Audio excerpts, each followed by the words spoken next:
అంటే శక్తిలోళ్ళు పిచ్చోళ్ళు బట్టలు ఇడిచి చురుకునే వాళ్ళు కూడా ఉన్నారు ఆ కాలంలో.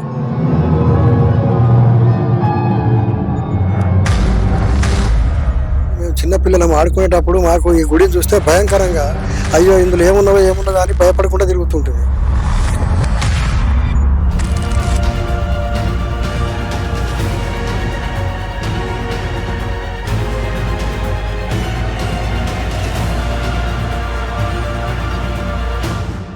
చెట్టు మీద దయ్యం నాకేం భయం అంటూ అప్పుడెప్పుడో చిన్నప్పుడు ఆడుకునే వాళ్ళం.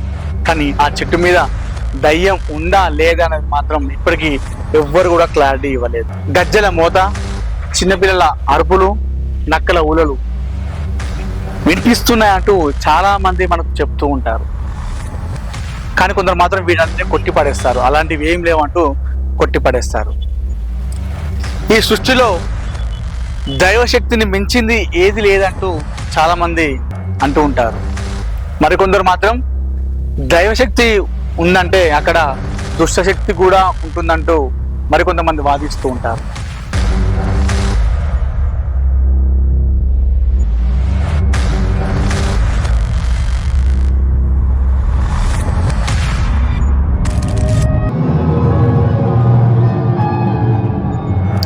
నమస్తే, welcome to Suman TV Karimnagar. నేను మీ అనిల్. ఈ సృష్టిలో దేవుడికి మాత్రమే స్థానం ఉందంటూ చాలా మంది విశ్వసిస్తారు. లేదు దేవుడు ఉండడంటే అక్కడ దయ్యం కూడా ఉంటుందని నమ్మే వాళ్ళు కూడా మనకు అనిపిస్తూ ఉంటారు. దయ్యం లేదు, భూతం లేదు అంటూ కొట్టిపారేసే వారు కూడా ఉన్నారు, నాస్తికులు. కానీ ఇప్పుడు నేను మీకు చెప్పబోయే విషయం వింటే ఈ రెండు ఉన్నాయేమో అన్నంతగా మనకు ఒక ఆలోచన కలుగుతుంది. రైట్, ప్రస్తుతం నేను కరీంనగర్ జిల్లా చొప్పదండి మండలం ఆర్నకొండ గ్రామంలో ఉన్నాను. ఈ గ్రామానికి 200 ఏళ్ల చరిత్ర ఉంది. 200 ఏళ్ల చరిత్ర గల ఈ గ్రామంలో 150 ఏళ్ల చరిత్ర గలటువంటి ఈ ఆలయం మనకు కనిపిస్తూ ఉంది. ఈ ఆలయం వచ్చేసి ఆర్నకొండ గ్రామంలో కులే ఉన్నది. ఇది వేణుగోపాల స్వామి ఆలయం. ఈ ఆలయానికి 150 ఏళ్ల చరిత్ర గల ఆలయం ఇది. 150 ఏళ్ల చరిత్ర గల ఈ ఆలయంలో ఈ గ్రామానికి చెందినటువంటి పూజారి, హనుమంతు అనే పూజారి ఇక్కడికి వచ్చి పూజలు చేస్తూ ఉండేవాడు. ఇక్కడి గ్రామస్తులు చాలా మంది వచ్చి ఇక్కడ దేవుని దగ్గర ఆశీర్వాదం తీసుకునేవాళ్ళు. అయితే కొన్ని రోజుల తర్వాత హనుమంతు అనే పూజారి కాళికామాత విగ్రహాన్ని, కాళికామాత అమ్మవారిని విగ్రహాన్ని ఈ గుళ్ళో తీసుకొచ్చి గుడి లోపల ఆ అమ్మవారిని ప్రతిష్ఠించారు. దాని తర్వాత ఇప్పుడే మీకు ఒళ్ళు గగురు పొడిచే విషయాలు మీకు చెప్తాను.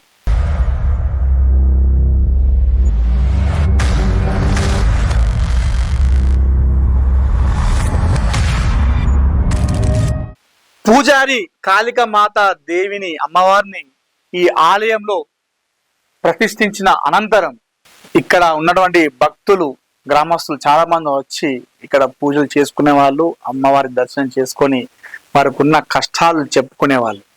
హనుమంతు అనే పూజారి కూడా కాళికామాత దేవి అమ్మవారిని ప్రతిష్ఠించిన అనంతరం ఇక్కడ చాలా మంది తమ బాధలు చెప్పుకునేడానికి వచ్చేవారు భక్తులు. అంటే ఓన్లీ తమ సమస్యలే కాకుండా భూత, పేత, పిశాచ అటువంటి ఏవైతే వాళ్ళు బాధపడుతూ ఉంటారో, రాత్రి దయ్యాలకు భయపడి ఉలిక్కిపడి లేస్తుంటారో, దుష్టశక్తులకు సంబంధించినటువంటి కళలు వచ్చి భయపడుతుండేవారు, అలానే మతి స్థిమితం లేని వారు ఉంటారు, అలానే వాళ్ళకి ఆరోగ్యపరంగా ఉంటారు, అలాంటి వారు అందరూ ఈ ఆలయానికి వచ్చేవారు. ఆ అందరికీ పూజారి హనుమంతు వారికి పూజలు చేసి పని పంపించేవారు. అయితే ఎవరైతే ఇక్కడికి వాళ్ళ సమస్యల కోసం వచ్చేవారు ఉంటారో, ఇక్కడ పూజలు చేసిన అనంతరం వారి సమస్యలు తీరడంతో ఈ వార్త గ్రామం నుండి మండల కేంద్రం, మండలం నుండి జిల్లా, జిల్లా తర్వాత రాష్ట్రం, ఆ తర్వాత రాష్ట్రం దాటి పక్కా రాష్ట్రాలైనటువంటి మహారాష్ట్ర, ఛత్తీస్గఢ్ వరకు చేరింది. అప్పటి వరకు ఈ ఆలయ ప్రాంగణంలో కేవలం గ్రామస్తులు మాత్రమే వచ్చేవాళ్ళు. ఎప్పుడైతే పూజారి కాళికామాత అమ్మవారిని ప్రతిష్ఠించి ఇక్కడ వారికి అన్ని రకాల పూజలు చేసిన తర్వాత ఈ ఆలయం కిక్కిరిసిపోయింది. ఊహించినంత జనం ఇక్కడికి రావడం మొదలు పెట్టారు. అయితే వారందరికీ పూజారి పూజలు చేసేవాడు. ఎంతమంది వచ్చినా వారందరికీ హనుమంతు అనే పూజారి వారందరికీ పూజలు చేసి వారిని పంపించేవారు. చాలా మంది కూడా ఆర్నకొండ చొప్పదండిలో ఉన్నటువంటి ఆర్నకొండ కాళికామాత వేణుగోపాల స్వామి ఆలయంకు వస్తే మా కష్టాలు తీరుతాయనంతలా ఈ ఆలయం అనేది అంత ప్రభావితం చేసింది. ఎప్పుడైతే ఆర్నకొండలోని వేణుగోపాల స్వామి కాళికామాత ఉన్నటువంటి ఆలయంలో తమ సమస్యలు తీరుతాయంటూ ఆ నోట ఈ నోట పాకి జనాలు రావడంతో ఈ ఆలయం అనేది రాష్ట్ర వ్యాప్తంగా చాలా పేరు మారుమోగింది. మీరు చూసుకోవచ్చు విజువల్స్ లో, ఇదే వేణుగోపాల స్వామి విగ్రహం. ఇదే ఈ ఆలయంలో ఉన్నటువంటి ప్రధాన విగ్రహం. అంతకు ముందు కేవలం ఈ విగ్రహం మాత్రమే ఈ ఆలయంలో మనకు కనిపించేది. 15 సంవత్సరాల కింద హనుమంతు ఈ ఆలయంలో నిరంతరం పూజలు చేస్తూ ఇక్కడికి వచ్చే భక్తులకు పూజలు చేస్తుండే హనుమంతు అనే పూజారి 15 ఏళ్ల క్రితం ఆరోగ్య సమస్యలతో మరణించాడు. ఆ మరణించిన అనంతరం గ్రామంలో ఉన్నటువంటి ఈ ఆలయం మూతపడిపోయింది. అప్పటి నుండి ఇప్పటి వరకు కూడా ఈ ఆలయం వైపు చూసిన వాళ్ళే లేరు. మీరు చూడండి, ఎప్పుడైతే హనుమంతు అనే పూజారి చనిపోయాడో ఆరోగ్య పరిస్థితి బాగలేక అప్పుడు ఈ ఆలయానికి తాళం పడిందంటే ఇప్పటి వరకు ఈ తాళాన్ని ముట్టుకునే వాళ్ళే లేరు. ఈ తాళాన్ని ఓపెన్ చేసి లోపలికి వెళ్ళిన వారు ఎవరూ లేరు. హనుమంతు అనే పూజారి మరణ అనంతరం ఈ మూతపడిపోయిన తర్వాత ఈ తాళాన్ని తీసే సాహసం ఎవరు కూడా చేయలేదు. దుష్ట శక్తులు, దైవశక్తి ఎక్కడ ఉంటే అక్కడ దుష్ట శక్తులు రావంటూ చాలా మంది అంటూ ఉంటారు. దైవశక్తి అక్కడ ఉంటే ఆ దరిదాపుల్లోకి దుష్టశక్తి అనేది రాదు అని అంటూ ఉంటారు. అలాంటిది దైవశక్తి ఉన్నటువంటి ఈ ఆలయంలో దుష్టశక్తులు ఉన్నాయంటూ గ్రామస్తులు ఈ ఆలయం వైపు రావాలంటేనే జంకుతున్నారు. సాయంత్రం కాదు, మిట్ట మధ్యాహ్నం సమయంలో కూడా ఈ ఏరియాలో రావడానికి కూడా చాలా మంది భయపడిపోతుంటారు. అసలు వేల మంది సమస్యలతో ఈ ఆలయానికి వచ్చే వారి భక్తులను తీర్చినటువంటి ఈ కాళికామాత ఆలయం ఇప్పుడు ఎందుకు దుష్టశక్తులు ఉన్నాయంటూ భయపడుతున్నారు.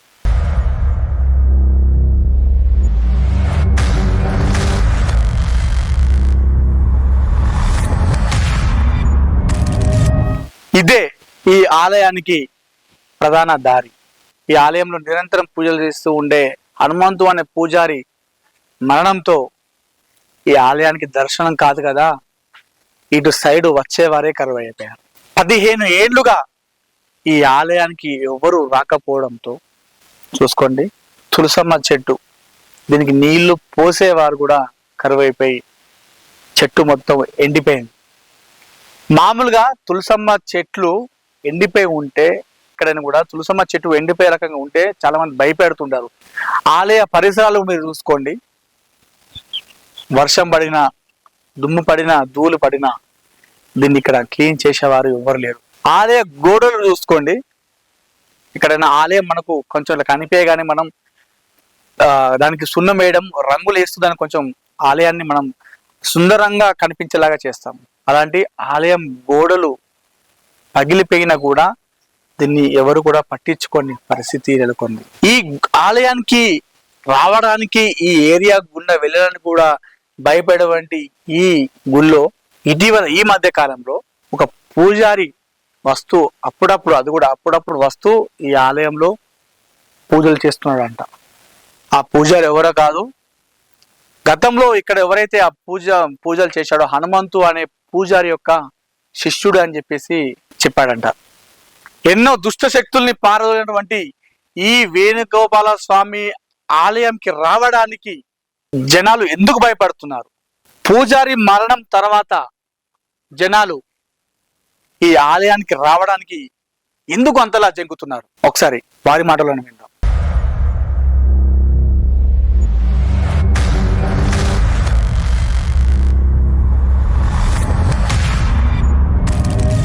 అంటే శక్తిలోళ్ళు పిచ్చోళ్ళు బట్టలు ఇడిచేసి ఉరికిన వాళ్ళు కూడా ఉన్నారు. ఆ పాకాలంలో ఉరికిండో పట్టుకొచ్చి కూడా పూజ పునస్కారం చేసి దాన్ని బయటకు వెళ్ళగొట్టిన వాళ్ళు ఉన్నారు. ఆయన బయట కూడా వెళ్ళగొడుతుండే. ఇక అందరూ అవటి చేస్తుంటే కొన్ని నెలలు, కొన్ని 2 సంవత్సరం 3 సంవత్సరాలు వచ్చి మంచిగానే. అది మళ్ళీ సంవత్సరం గుడి చుట్టూ పూజలు పునస్కారాలు ప్రతి ఏడాది కూడా చేస్తుండే. ఏం చేస్తుండే, సంవత్సరంకి ఒకసారి భక్తులందరూ అందరు అచ్చుడు ఊరోళ్ళందరూ వాళ్ళు కొబ్బరికాయ కొట్టి ఎవరు ఇష్టం వాళ్ళు అచ్చుకుంటే కొట్టుకుంటే ప్రతి ఏడాది చేస్తుండే. అది కూడా ఇక కొన్ని సంవత్సరాల తర్వాత దీనికి ఏం చేయాలి, వేణుగోపాల స్వామిని విగ్రహం కావాలి, అది కావాలంటే రామాడుకు పోయి నేను హనుమంత ఏంటని పోయి చేయించుకొని మాటిచ్చి భయాన్నిచ్చి మాటలు ఇచ్చి తీసుకొచ్చి మళ్ళీ తయారైనాక మేమే పట్టుకొచ్చి తీసుకొచ్చి పెట్టినాక గడ స్తంభాన్ని కూడా తయారు చేసి పెట్టాం. ఇక ఉన్నాడు ఓపెన్ చేసినారు. ఇక ఆ కాన్సెల్ వాళ్ళైతే పబ్లిక్ అయితే మంచిగానే ఉన్నారు, ఎలాంటి డోక లేకుండా ఉన్నాయి. నేను 1960 చిల్లరప్పుడు మేము చిన్నపిల్లలం ఆడుకునేటప్పుడు మాకు ఈ గుడిని చూస్తే భయంకరంగా అయ్యో ఇందులో ఏమున్నదో అని భయపడకుండా తిరుగుతుంటుంది. ఇక జాజిరి ఆ కోళ్ళలు ఆడుకుంటూ వచ్చి ఇక్కడ కాల పెట్టుకున్నాడు. ఆ 10 మంది వచ్చి అత్తనే ఈ జాగాకు నిల్చుంటుంటే కానీ అప్పుడు భయంకరంగా అనిపిస్తుండే. లోపల ఏమున్నాయో ఒక్కలైతే లోపలికి వచ్చేంత ఆ ధైర్యం ఎవరికి రాలేదు. కొన్ని సంవత్సరాలు గడిచిన తర్వాతనే ఈ హనుమంత్ అనేటైనా వచ్చేదాకా పాడుపడి ఉండే. ఆయన వచ్చి ఆయన ఎక్కడి నుంచో కొంచెం ఇదోటి ఏంటి మన కాళికామాత భక్తుని నేనని ఆయన ఒక భక్తిలో ఉండి ఆ స్వామి పూజ చేసుకుంటూ కాళికామాత పూజ ఈ కాళికామాత అనేది కూడా ఉండాలని ఆయన పూజలు చేసినప్పుడు చాలా మంది ఆయన దగ్గరికి వచ్చుడు బాగవుడు పోవుడు అంతా ఉండి ఆయనకు అనారోగ్యం అయిన తర్వాత ఆయన అనుకోకుండా అకస్మాత్తుగా పోయిన నుంచి మళ్ళీ మూతపడి ఉన్నది.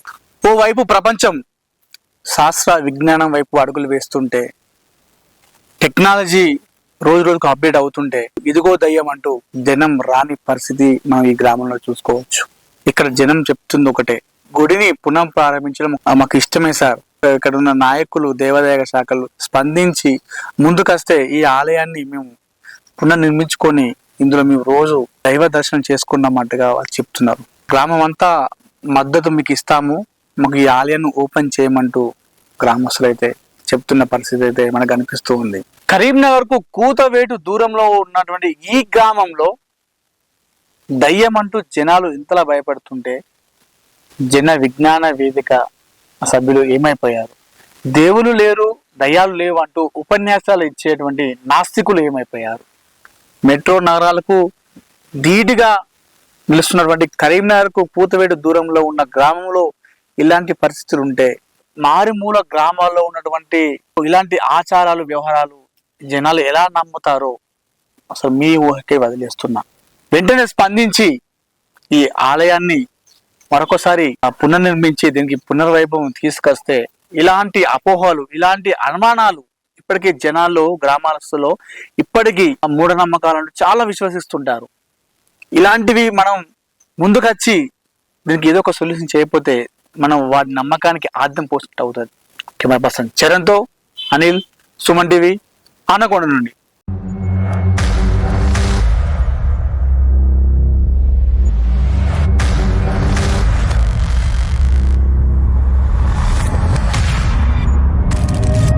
అంటే శక్తిలోళ్ళు పిచ్చోళ్ళు బట్టలు ఇడిచేసి ఉరికిన వాళ్ళు కూడా ఉన్నారు. ఆ పాకాలంలో